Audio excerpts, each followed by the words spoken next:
Whether she was meeting Mr Menzies or mingling with Melburnians, Queen Elizabeth II was always welcomed with open arms by Australians. Here are some of her most memorable visits from her 16 trips down under as sovereign.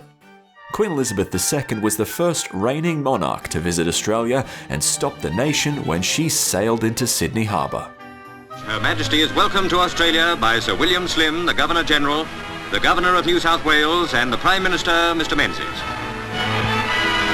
About half of the 3 million people who cheered the royal couple slept on the pavements all night for a glimpse of this historic scene. Her tour in 1954 was the single biggest royal event ever planned in Australia at the time and saw the 27-year-old Queen visit 57 towns and cities across 58 days. Hobart is just about as far as you can go from the Queen's home in London. In 1973, the Queen opened the iconic Sydney Opera House alongside Ben Blakeney, an Aboriginal man who was a direct descendant of Bennelong. And it's happening.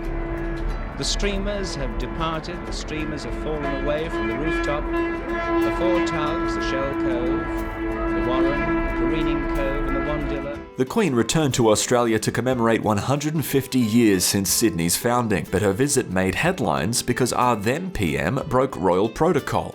Taking Australia's laid-back attitude to the next level, Paul Keating put his arm around the Queen, earning him the infamous nickname Lizard of Oz. The Queen's final visit to Australia in 2011 looked very different to her first. PM Julia Gillard greeted the Queen without a hat, and she shook the monarch's hand instead of the traditional curtsy. That's not to say the monarchy hadn't adapted to the Aussie lifestyle either. Prince Philip even jumped behind a barbecue.